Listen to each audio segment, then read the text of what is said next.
I'm going to share my annotations with you and walk you through how I see them reflecting something of the rhetorical situation. I'm hungry. I'm sure you've heard from English teachers for years and years and years that the opening of anything is always going to be important, whether it's a novel or a book or a poem or a short story. And this letter is no.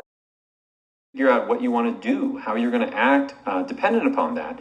And so then we have this loop of motor neurons out, or motor nerves. And so this psychology is so interesting. It's my favorite class. Works.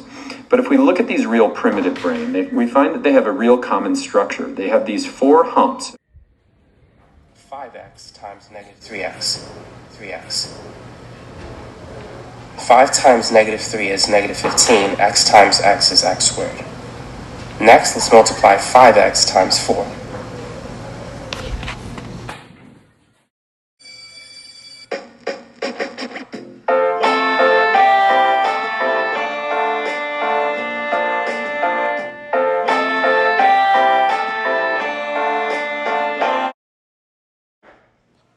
Bueno, con eso concluimos. Joven Víctor, ¿está listo para hacer su presentación? Ok, entonces dele, joven.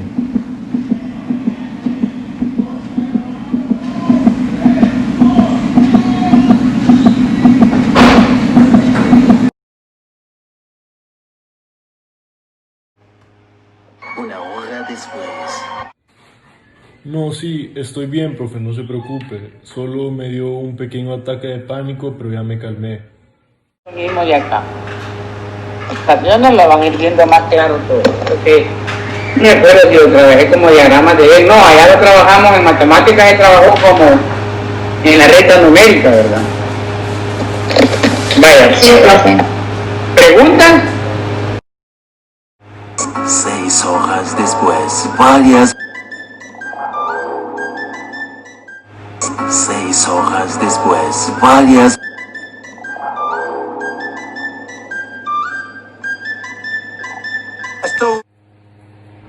Okay guys, school is over, but remember to turn in your essay and to study for the exam tomorrow. Adiós jóvenes, por favor me quedo esperando su trabajo para el día de hoy. Tienen hasta las 9 de la tarde para subirlo. Adiós niños, fue un gusto poder darles clase. Solo me quedo esperando su dibujo de la casa, por favor.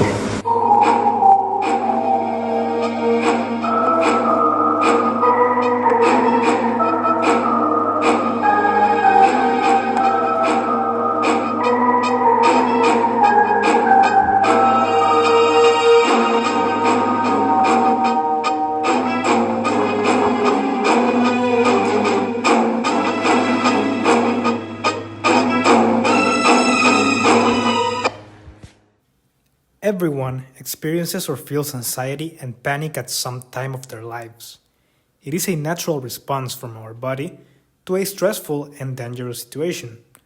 It is totally normal to feel panic from time to time, but someone with panic disorder will have feelings of anxiety, stress, and panic regularly and at any time, often with no apparent reason. Good afternoon, Miss and dear classmates. We are Victor Saca and Daniel Santos, and today we are very glad to be presenting to you the topic of panic disorders. We hope you can all learn something and enjoy our presentation. Classifying and describing the panic disorder. According to the National Health Service in the United Kingdom, a panic disorder is classified as an anxiety disorder, where you regularly have sudden attacks of panic or fear. The Diagnostic and Statistic Manual of Mental Disorders, DSM-5, gives a similar definition, as it describes panic disorder as a type of anxiety disorder that is characterized by intense, recurrent, and unexpected panic attacks. Chances are you may have already experienced a panic attack in your life and may be wondering if it is because you have a panic disorder. Well, don't worry. We are not psychologists and won't try to diagnose you, as you shouldn't try to diagnose yourself either. But the answer to that question could be that you just had a simple panic attack and don't have a panic disorder. An attack usually lasts from 5 to 20 minutes, but it may last even longer, up to a few hours. You have the most anxiety about 10 minutes after the attack starts. If these attacks happen often, then we are dealing with a panic disorder. Symptoms and diagnosis. The Diagnostic and the Statistic Manual of Mental Disorders, DSM, by the American Psychiatric Association, APA, is the system used in the United States to diagnose mental health disorders. The DSM contains diagnostic criteria used by mental health professionals to classify and describe every known mental illness. Panic disorder is classified as an anxiety disorder in DSM-5.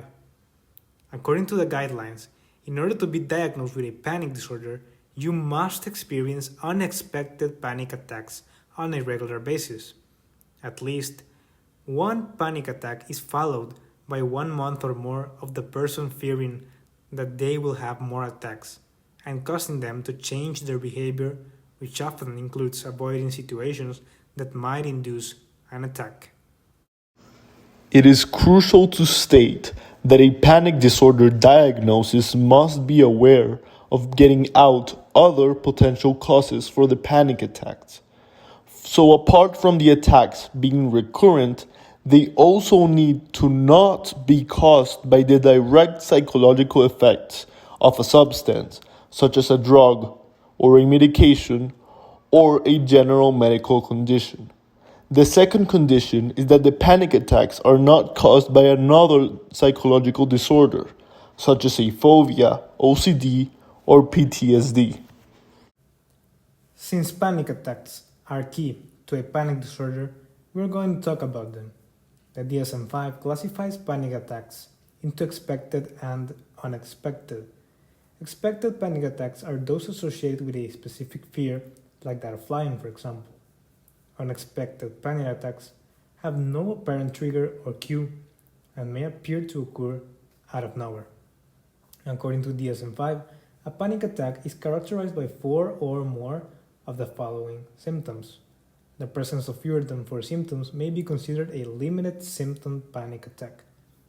Palpitations, pounding heart, or accelerated heart rate, sweating, trembling, or shaking, shortness of breath, a feeling of choking, chest pain or discomfort, feeling dizzy, unsteady, lightheaded or faint, fear of losing control or going crazy, fear of dying, numbness or tingling sensations, and finally chills or hot flushes.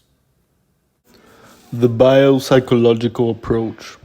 Although the exact causes of panic disorders are not clearly understood, many mental health experts believe that a combination of environmental, biological, and psychological factors play a role. From biology, we can mention 3 aspects: age, gender, and genetics. Panic disorders typically develop between the ages of 18 and 35, and according to the National Institute of Mental Health, women have twice the risk of suffering from a panic disorder than men. If you have a close biological family member with panic disorder, you are much more likely to develop the condition as well. Although up to half or more of people with panic disorders do not have a close relatives with the condition. A psychological factor that we can mention is trauma. Experiencing a traumatic event, such as being the victim of physical or sexual abuse, can increase the risk of a panic disorder as well. From environment or social aspect, we can mention life events or transitions. Going through a life transition or difficult life event, including the death of a loved one, divorce, marriage, having a child, or losing a job, may increase the risk. Treatment. Panic disorder, like any other anxiety disorders, is often treated with psychotherapy, medication, which includes antidepressants and anti-anxiety drugs, or also a combination of both psychotherapy and medication. Psychotherapy for panic disorder can include several different approaches, including cognitive behavioral therapy, exposure therapy, and panic-focused psychodynamic therapy. Cognitive behavioral therapy can help people with panic disorder learn new ways of thinking and reacting to anxiety-provoking situations. As part of the CBT process, therapists help clients identify and challenge negative or unhelpful patterns of thinking and replace these thoughts with more realistic and helpful ways of thinking. Exposure therapy involves progressively exposing people with panic disorder to the object and situations that trigger a fear response while teaching and practicing new relaxation strategies. Finally, panic-focused psychodynamic therapy aims to uncover underlying conflicts and experiences that may have influenced the person's development of panic and anxiety. Coping with panic disorder. In addition to medication and psychotherapy, there are some lifestyle habits that have been found to help people better cope with the symptoms of panic disorder. Not only can regular exercise help reduce stress, anxiety, and tightness to the body, but it's been found to lessen the frequency of panic attacks as well. People with panic disorder can often have trouble sleeping, and the resulting sleep deprivation can result in greater panic disorder symptoms. So it is a good idea to seek for good sleeping habits with a professional. You also need to watch your diet.